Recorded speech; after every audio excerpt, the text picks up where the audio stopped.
That was the moment Qaid Farhan Alkadi, who was rescued by IDF soldiers from inside a Gaza tunnel after more than 300 days in captivity, finally touched down on Israeli soil to be reunited with his family. He's an Arab Muslim, a member of Israel's Bedouin community, and is the father to 11 children. His brother is overjoyed by the news.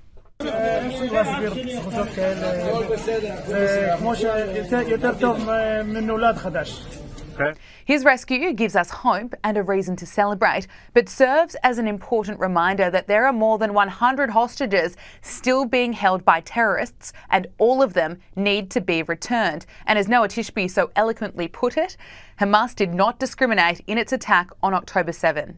Hamas did not discriminate in their attack. They kidnapped, raped, and killed Muslims, Jews, Christians, Buddhists, Hindus. They kidnapped people from 23 different countries.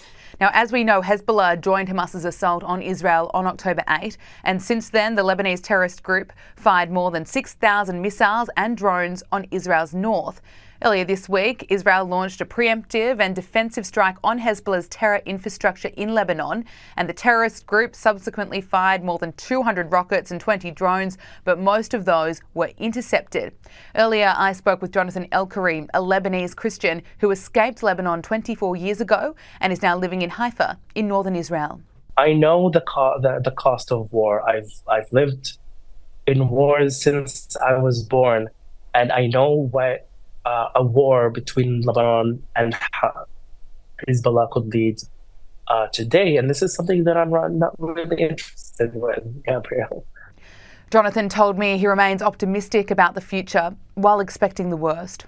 What we have been seeing is that Hezbollah's aggression has been upscaling since October 8, when they started to fire rockets towards the state of Israel, joining Hamas in the south after they infiltrated Israel on October 7th. And the attack that Israel tried to stop yesterday, in my opinion, is one of the most amazing operations that the IDF and also Israel could actually execute in order to protect its citizens from an ongoing and a threat that is basically threatening to kill innocent Israeli civilians, and making sure that the long-term missiles will not be fired at Israeli civilians that might have entered more than millions of Israelis to shelters. In general, what are the Lebanese attitudes towards Hezbollah? Well, it's really interesting to see because it depends on who you ask. Lebanon is really a diverse country in that matter, that it's not really connected to one voice. So you have a huge opposition in Lebanon that currently is basically much more higher than those who are supporting Hezbollah and those who are supporting Hezbollah going to war against Israel. You have a lot of Lebanese that not necessarily support Israel, but they don't see Hassan al-Nasrallah and Hezbollah terrorist organization leading Lebanon to a war that has nothing to do with any Lebanese cause. And this is something that it's really important to understand, because at the end of the day, Hezbollah is not just threatening Israelis and Israeli civilians, and also harming Israeli civilians that we have seen in Majd al-Shams just a month and a half ago, when a Hezbollah rocket killed more than 12 children in a soccer field.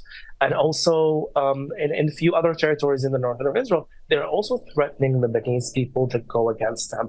And this is something that we have seen constantly since October 8, when Hezbollah decided to join this war and attack Israel.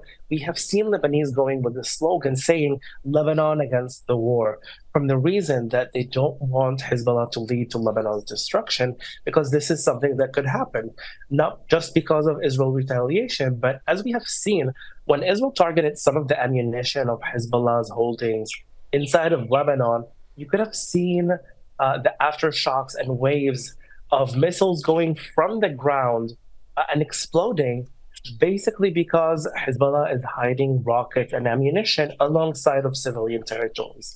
And this is something that a lot of Lebanese are questioning right now. Why is Hezbollah maintaining their weapons alongside of the territories, of civilian territories? And that's something that it's really important to understand. The Lebanese people needs our support. The Lebanese people needs to be heard at the end of the day. The real free Lebanese people that just wants to live peaceful, that just wants to see another day, and wants to see Lebanon's problems being solved not added on with another war that will not lead anywhere. So would you say Israel's attack benefits the people of Lebanon? Oh, yeah, of course. I do believe that at the end of the day, Israel's desire not to launch an ongoing war with Hezbollah is basically benefiting the Lebanese people and also the Israeli people. We need to understand that. But at the end of the day, also something that needs to be understood by the international community is that Israel can't let Hezbollah continue basing itself by the Israeli border. There's the UN Resolution 1701 that basically states that Hezbollah needs to go 10 kilometers away from the Israeli border, north of the Litani River inside of Lebanon. But I do believe that this is not enough. At the end of the day, Hezbollah has their capabilities, and they have stated again and again, like Hassan Nasrallah yesterday in his speech, he stated again and again that their target is towards Jerusalem. What does that mean? That they want to eradicate Israel from this face of the earth. And this is something that we will not accept. This is something that the international community can accept also. And while this threat is continuing to hover above our heads as Israelis, I do believe that this is something that a war will always be at stake here. And in my opinion, Resolution 1701 is not enough. There is another resolution that also the UN decided on that is called Resolution 1559 that basically says that any non-governmental organization in Lebanon shouldn't hold any weapons. And this is the resolution that should all the international community pressure Lebanon on accepting and having Hezbollah dismantled from their own weaponry for the greater good of the Lebanese people, but also for the greater good of the Israelis. Could I get your thoughts or your take rather on how close Hezbollah is to Iran and how long Hezbollah can keep sustaining these attacks and having all their leaders killed? Hezbollah was created in 1982. It was created as a Lebanese organization, but it was affiliated with the Shia of the Islamic Republic of Iran. And this is something that it's important to understand that at the end of the day, today, Hezbollah's affiliation and its concern is 100% of what the Islamic Republic of Iran wants in this territory. Hezbollah is well equipped and well aware of the situation. They have well prepared before igniting this war on the situation that could lead to its leaders and its ammunition and it's basically its operation. But what we have seen throughout the years is that Hezbollah is resilient in that matter. They are working on, and this method also that is connected with the Islamic Republic of Iran is basically to make sure that Israel is weakened day by day, night by night, and not going to a general war just at the beginning and begin with that. So they are working on a long term here. And this is something that a lot of people didn't understand it at the beginning. But this is their MO. This is how they're working. They don't really afraid to lose people. They don't really afraid to lose their leaders. This is what they say, the Shahada. Being a martyr is one of their higher desires. Hassan Nasrallah said it himself in one of the speeches when he spoke about Fuad Shukr, the head, you can say the security general or the chief of staff of Hezbollah, just 40 days ago when he mourned his death. And this is something that we need to understand. They are here to stay. They are here to finish what they wanted and their desire. This is something that we should also be able to listen to what they're saying because they're saying it bluntly in Arabic. We just need to translate it as it is and hear it as it is. And this is something that as soon as we understand that this is their stand, it will be better for us to be able to deal with it and actually make sure that it doesn't exist anymore. Jonathan, just finally, can you speak about the toll this has taken on you, what it feels like to be really stuck in the middle of this conflict? Well, yeah, first of all, my decision at the beginning was to make myself some sort of a bridge between communities because I'm both Israeli and both Lebanese. I'm Christian. I'm also Israeli. And I know all of these things that at the end of the day can really connect people. I speak with a lot of Lebanese people. I speak with many Israeli people that Lebanon and Israel shouldn't be in war at all. Since 1948, that we fought once between Lebanon and Israel, there was no actual war between Lebanese and Israelis. And this is something that we should understand, that history is on our side here when we talk about not having any issues and not having any wars between these two countries. And this is something that I've been stating again and again, and I've kind of dedicated my life to go out and speak about this situation, and also the connection that many Lebanese had with Israel and the connection that Israel has with many Lebanese people. Because what kind of future we want for us and for our children? And this is the future that I want to see. I want to see peace between these two countries, that one of them is my homeland and the other one is my home currently. But I do want to see them working in collaboration with each other, helping and assisting each other. Lebanon is in a huge economic crisis that I believe that once war is not at stake for Lebanon's future, many people would invest in Lebanon because Lebanon is a really beautiful country. And I know the cost of war. I've lived in wars since I was born, and I know what a war between Lebanon and Hezbollah could lead today. And this is something that I'm not really interested in, Gabrielle. It must be a bit of a roller coaster. I assume there'll be some days where it must feel very rewarding as to what you're doing, and other days you must feel defeated. How are you feeling at the moment? We know that at the end of the day, what we are doing is for the greater good, and what we're doing is basically to make sure that our future is being secured as it is. So yes, it is tough, and we are trying to maintain some sort of optimism. We're waiting for more than 40 days to Iran to respond on Haniya's assassination in Tehran. We're waiting for Hezbollah for 40 days to respond yesterday. And we're always trying to keep optimistic, but expecting the worst. Like, we continue our daily life in Israel. We're not going to let any terrorist organization run our daily lives. This is something that, as Israelis, we're not going to let anyone do that. So we continue our daily lives, but because we are aware of the reality that we're living in, we know that there's still a war going on in the south. In Gaza, we still have casualties of soldiers that are being injured or killed in the battlefield. And this is something that is concerning. This is something that we have been living throughout this 11 months. And we are really hoping to see it end. But on the same time, we are resilient and we will stand strong till all these threats are being dealt with. We can't afford anything else. This is something that I don't think a lot of people are aware of. We can't afford ourselves to just kind of lose hope and raise our hands and that's it, and give up. We can't let that happen. We need to continue on this fight. And in my opinion, one of the major targets and platforms is basically speaking about the situation for the international community. That's why I fly out to the US and Europe to speak about my experience as Lebanese and the connection that we had with Israel, and today as Israeli as well.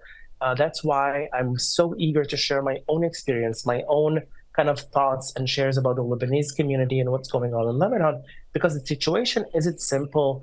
It's more complex, but it's solvable. And I'm really optimistic. You can see this morning, I woke up really optimistic because I do believe that peace is really achievable if we just put our stake on it enough. The past chair of Federal Parliament's Foreign Affairs and Defence Committee, Michael Danby, has expressed his concern over the economic toll it's taking on Israel as it rightly defends itself. Michael Danby, thank you so much for your time. Firstly, can I get your reaction to Israel's attack yesterday?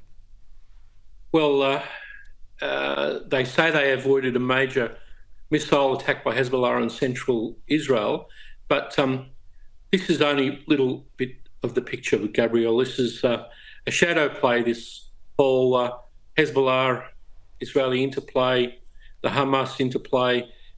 It's all Iran. Iran's got all of these proxies souped up all over the region. They call themselves the axis of resistance. I prefer President Reagan's description of them as the axis of evil. You don't understand it if you're just looking at one little corner, as the international media do concentrate so much on Gaza, or now on Hezbollah. But the thing that I'm concerned about is the cost of all of this to Israel, to the United States, to the Western world. If we look, for instance, Gabrielle, at the April missile attack by Iran, where they sent 300 missiles and drones, I just got the figures on what it cost Israel to defend itself with, its more advanced version of the Iron Dome, the Arrow missile, which costs between $1.5 and $3 million each. They shot 110 of those. David Sling, which does the intermediate range defence, they cost $1 million each. So just the cost of those two heavy missiles, excluding the Iron Dome, excluding the Air Force, excluding the stand down of the economy, excluding the cost of the American, French, UK and Arab air forces, it was between $550 and $1 billion. Now, how many times can you keep doing that? And I think your guest, Jonathan, had a clue to what is behind all of this, and that's the Iranian strategy of attrition. So what they're trying to do is send Israel bankrupt. It's a modern economy like Australia. How can you stand down and spend 10 months doing this with all of these proxies, but the head of the octopus, Iran, doesn't get touched? And they continue to do this in the Red Sea, and now they've got two American carrier groups, the Abraham Lincoln and the Theodore Roosevelt, both over there. Now, that's probably the reason that they haven't attacked Israel. With the two American carrier groups there's 150 modern F-35 and F-18 aircraft. And if I was in Tehran, I wouldn't twitch while the American carrier groups are there. How much longer can Israel keep up this fight for? Well, it's an existential fight, so I don't think they have a choice, but it's grinding their economy to dust. They recently sold one major company. They're very good on high tech for $30 billion, but how long can you sustain that kind of thing? There's 300,000 young guys and women out of the workforce. I mean, how long could we sustain that in Australia? They're a third the size of Australia in population terms. How long could we sustain that? And, it affects even countries like Australia. First of all, our trade in the Red Sea is affected by Iran's proxies, the Houthis, who are shooting missiles at all ships trying to traverse the Suez Canal and the Red Sea. And the poor Americans are sitting there just shooting back missiles into the air, shooting down the Houthi, really Iranian missiles that have been provided to them. How long can they sustain that? Until some American ship is hit? Now, General Carrillo, who's the commander of Central Command, was actually really quite forceful at a recent hearing of the Armed Services Committee in the Senate, and he actually openly asked Lloyd Austin, the US Secretary of Defence, please can we hit back? And he nominated 200 targets, which he said the Central Command could respond to. They can't sit there forever and be hit. The American taxpayer can't afford to have two carrier groups in the Indian Ocean trying to prevent the Iranians attacking. And Australia and East Asia can't afford to have one of the American carrier groups absent from the South China Sea and over there in the Middle East the whole time. So the world is paying a price for this Iranian shadow play in Lebanon, with the Houthis in Yemen, with Hamas in Gaza.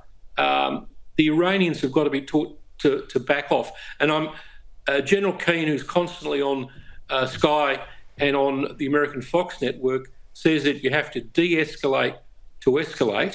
I'm not saying there will be or should be a war, but President Reagan took out the Iranian oil facilities on Kharg Island, as the Israelis did with the Yemeni oil facilities in Hodeidah a month ago. And I think the Iranians are working very hard via cyber attacks on the Trump campaign to prevent him being elected. I wish the Biden administration would change course and take a tougher attitude to the Iranians. But maybe it'll take the election of Trump to see the Iranians waking up to the fact that they can't continue to destabilise the entire region with their proxies and with their missiles. Yeah, that was going to be my final question. This is all playing out while we're almost in the middle of an election in the United States. How concerned are you as to which way this will go? Look, the Americans will continue, if Kamala Harris is elected, in my view, the defensive strategy of Blinken-Sullivan. I'm not sure whether Joe Biden knows about the whole thing. He seems to be at the beach in California or in Delaware the whole time. But they'll continue that defensive strategy. If Trump is elected, I suspect the Iranians are right that he's going to ring them up and say, look, all of your oil exports to China are off. You're not going to have any money to finance the Houthis, Hezbollah and Hamas. But if they attack American ships in the Gulf, I think General Kurilla will be unleashed and Central Command will, take some forceful action against the Iranians.